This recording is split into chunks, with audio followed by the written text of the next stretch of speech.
What's going on, everybody? Doing a little cleaning on the saws that I took out the other day, the 500i, the 400, the 462. Uh, Cleaning all the filters on them and blowing them off. Not because of the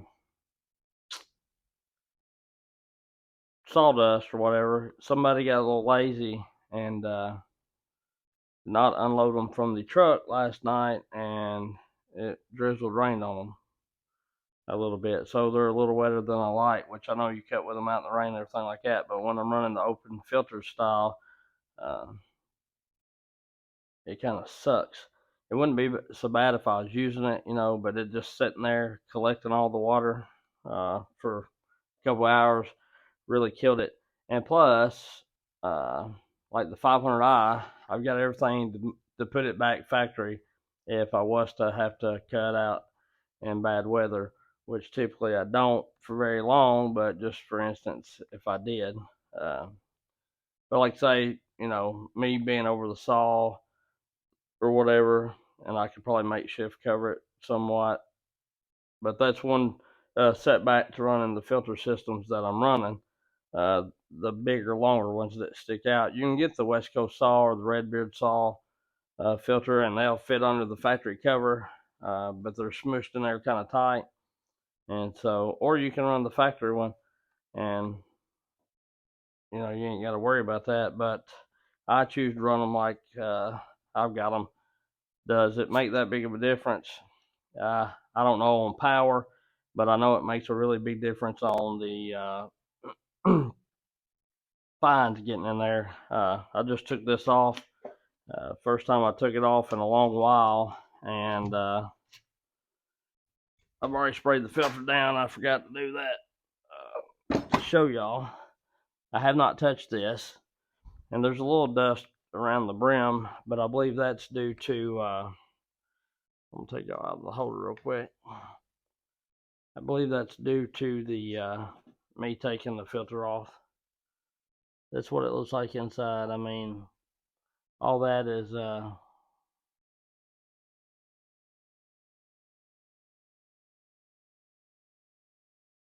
very, very little. Like say some of it could have been from the filter that I took it off. I may need to wipe you off too. Hang on, sorry. Y'all going for a ride for a minute. But anyway, so there's very little. A whole lot less than what it was whenever I took it off of the 500i after running like a half a tank or a tank through it. It already had more than that, and like say that has been uh, that's been ran. Well, y'all know how much it's been ran. Everything I've run breaking it in.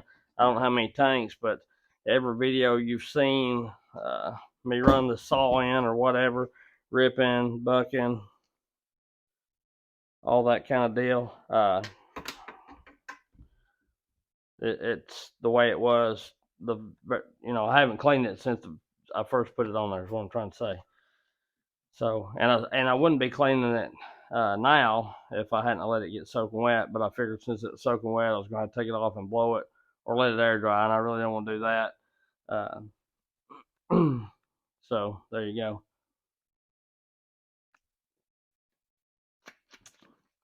But that's not what this video is about. I brought y'all here because I got my other, excuse me.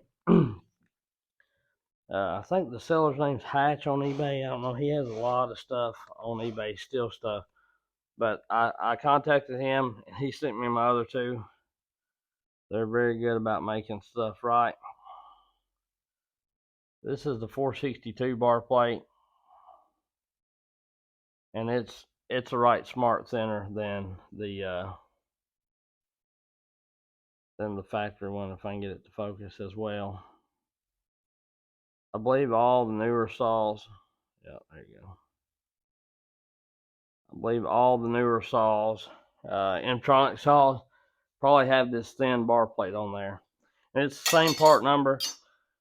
But here's the deal. I ordered just a couple of Pro Line ones because this is all he had.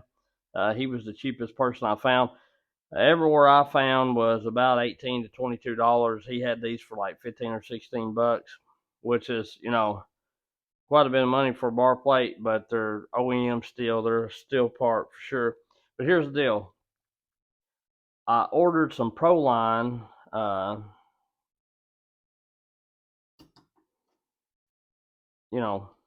plate. I've lost the name. You know what I'm talking about, the part I just showed you. So I've ordered some of them from Pro Line, guide plate. And what I'm getting at is I want to see if it's the aftermarket replacement for 1128 is as thick as the actual 1128, because this is, like say, this is part number 1001, or this is part number 1000. The old one, the thin ones, are 1000. The old school thick ones that I'm replacing and putting on to replace the 1000 ends in 1001. All the other numbers are the same. They're 1128, 664, 1001. If you get the one that says 1000 or pull one up that says 1000, you will be ordering the same one that you're wanting to take off if you want to change them. Now this bar plate here on the 462, of course I haven't run it just a ton of time, really. And I'm going to do the 402. We'll look at it here in a minute. But there ain't really any wear yet. But I do see a spot that's shinier. I don't know if y'all be able to see it or not.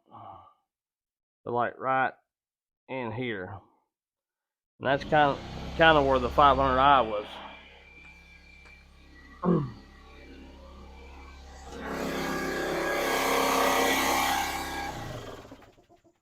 A junk room. I need to make this junk room back here, well, it's got shelves and crap sitting all over. It ain't really just terribly a lot of junk. Stuff we don't really use. I need to make that like my part saw room and parts room and all that. All these old saws that I've tore down ain't no good. I'm keeping for parts because you never know what you're gonna need. But anyway, what I brought y'all here for is I finally got a hold of some STIHL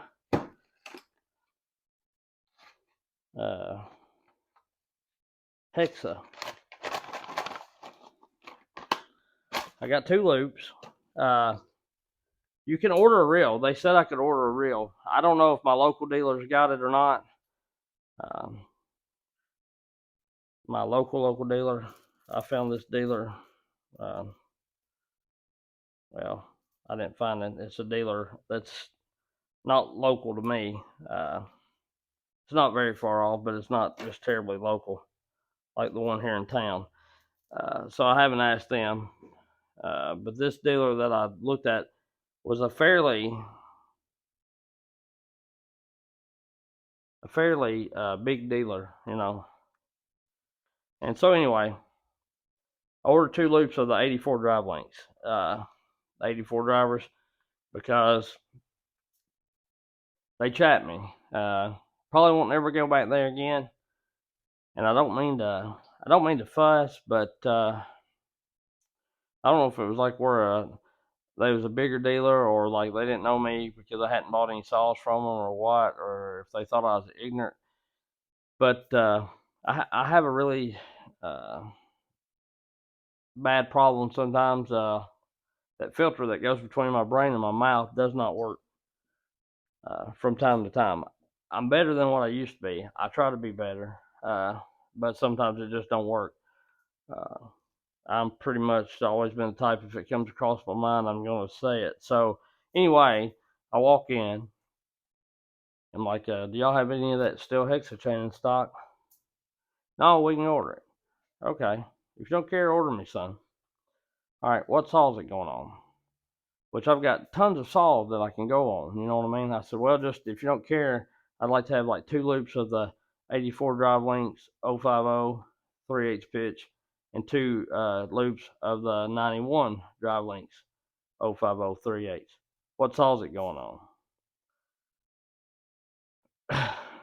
You know, I don't know if they've got to look it up by saw or what. I said, well, okay, here's the deal. I've got 10 saws. Would you like all 10 of them? So I started naming off all 10 of them. And he's like, well, which one are you putting it on? I said, well, that's what I'm trying to tell you. I could have made it easy and said, 2-foot bar and a 28-inch bar. But, I already tried to tell him the size, and he didn't like that. So probably won't be back there again. And I don't know about the other people. Every other STIHL dealership I've been to has been very, very, very good.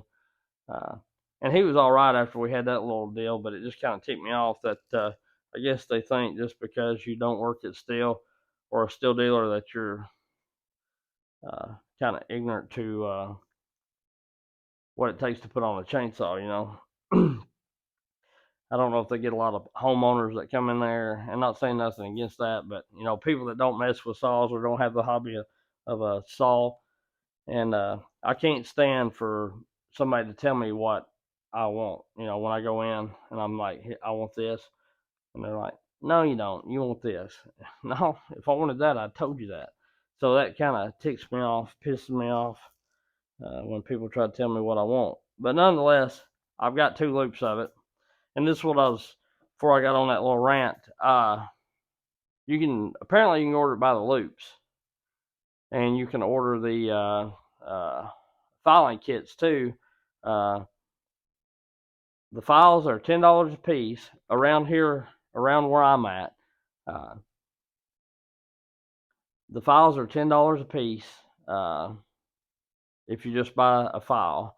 You can get the mid-grade sharpening kit. I think it was like $20 or $22.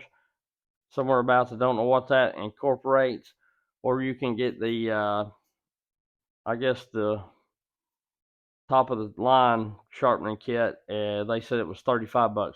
Do not know what that entails. I don't know how many files it has, handles, what the deal is, but there's a deluxe sharpening kit, a mid-size sharpening kit, and then you can just buy the individual files. The way I understood, uh, you can buy, like say, this is pricing for kind of around where I'm at, probably a bigger like dealer store, a bigger STIHL dealer store. The way I understand it, there's like A, B, and C and D dealers, and of course the A dealers being the top sellers or whatever can give you a little better perks and whatnot than the D can, because the D sellers or dealers have to give a little more for their product. The way I understood one guy when I went to buy the 661 back a few months ago, because I stop into, there's STIHL dealers on every corner just about, uh, and I stop in if me and my wife's out somewhere or something in a different place, or like when we went up to Ohio and all that, I stopped by different chainsaw dealers just to see the prices, compare prices, and see if they have any product that like my local ones don't. So, but anyway, you can get it in full skip. Uh, they told me, and or you can get it in the full chisel, uh, full comp. Well, it's HEXA, not full whatever. You can get it in the full comp and the skip. So, but 25 foot is like $220 something. I didn't write it down. I'm just kind of winging it. And that's a reel. A 25-foot reel is 200 and some odd dollars, and the 100-foot reel of this is upwards of about 840 or 37 or something like that. 827.37 or something like that. It's north of 800. I do know that. And the loops, I think 2 loops costed $43 or $45 a piece. So I don't know. It's not really that much more expensive there. It wasn't that much more expensive than what I give for a regular loop down here or whatever. So, but this is what it is. We're going to get it on the saws, and I'm going to look at it and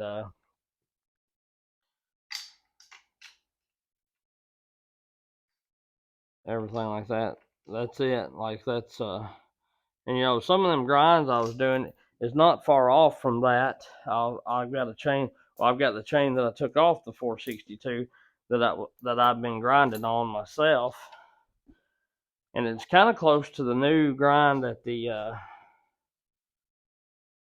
well, this one's going to be a little different because I used a smaller bit, but that's more of a L shape. But I was trying my smaller grinding bit to see how it done. Let me see if I can't find the 28 that I ground myself on my stone, just playing around with it.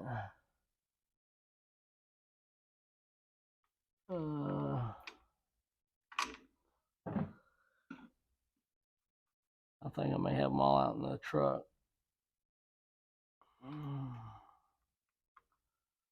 Honestly, all my extra loops. But here's one I ground that's a little that I ground with the full bar plate thing. And it's not going to be just, and I done that with a steep angle just to try it. If I'd put the angle a little less steep, more like the HEXA grinding wheel, I could have got the HEXA grind. But I still think it's something to do with the chain. Where did I get that from? Right there.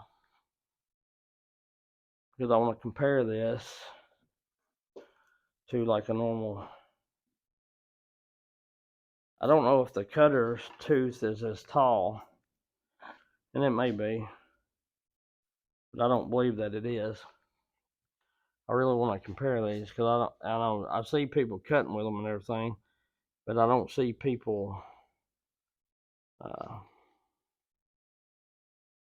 really comparing them like side by side and all this. So there's like a regular chain cutter tooth, and there's your STIHL HEXA. It's nowhere near as tall. So even if you're grinding, trying to grind a HEXA to see what a HEXA will cut like, it's not going to be exactly the same because that's on the Holst Forma chain, and we can try a different chain and see. I'll compare it to another. I'll try to get a steel chain if I can find one that I've got. That fall down there, you son of a gun. And see, my bench is kind of a mess because I've been trying to do different things to make some content while the weather was crappy and I couldn't cut nothing. If there's anything y'all would like to see and I've got it, then just leave it in the comments and I will try to get you to where we can. All right, it's about the size of the tooth of the Oregon EXL, honestly. And I don't know where all my steel chains went. I think I got one over here. Yeah, I do.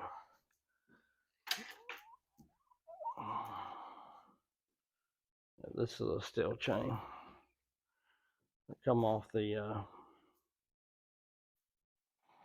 All right, so the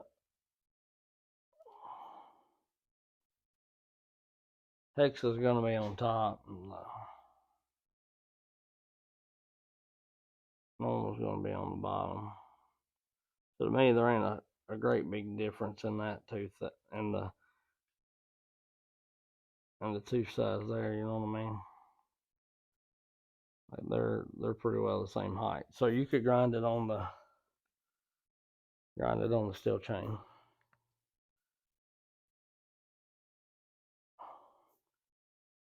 And I saw, oh shoot, Guilty of Treason said the Rakers was way out. But I've got a regular chain here, and then I've got a regular steel chain is right here on my right. And this is the HEXA chain, and to me, the Rakers look like they're lining up the same, really. They kind of curve out the same, you know what I mean?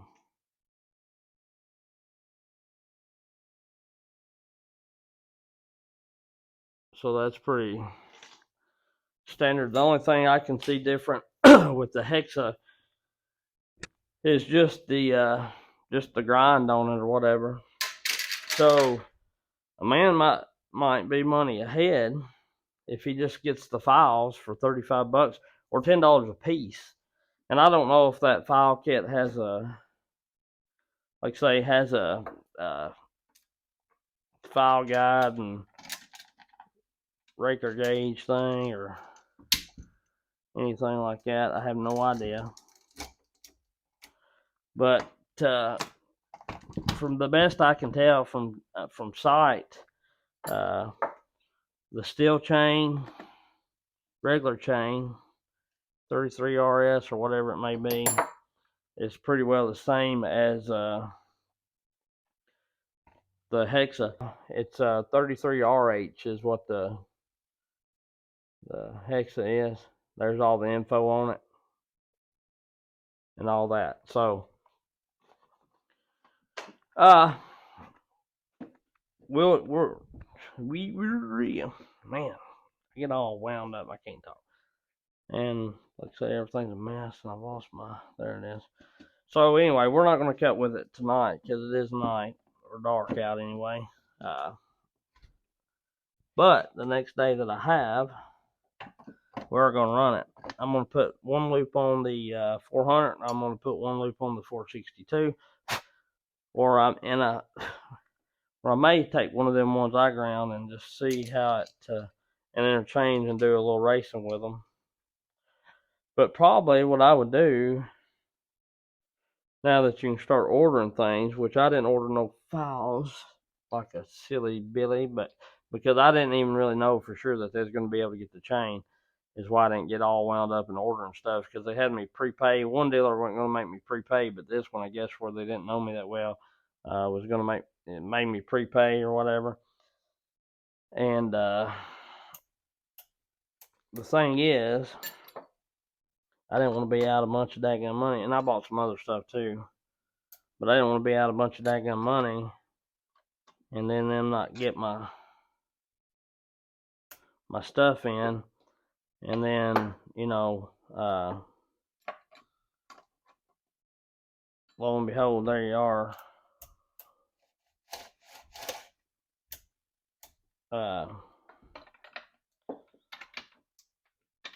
I just didn't want to hassle like them to be arguing. And I see a lot of guys, and you can do what you want to because it's your saw. But even on Huskies, not just these saws, but I learned real quick. I have a bad habit of tightening crap down, and I know I've said this in one video, but I would hold your wrench like this right here, just choke up on it. I see some people get way back here with both hands and just try to kill it, and I don't think it needs all that, honestly. I just do it like that, and then I check this one. Once you tighten one, it will slack up the other one some. So anyhow, that's got that one, new bar plate on, and the HEXA chain. We'll run that and see. I'm letting the filter soak, and I'll get the 400C up here. And by the way, the number for this video is 57. See y'all.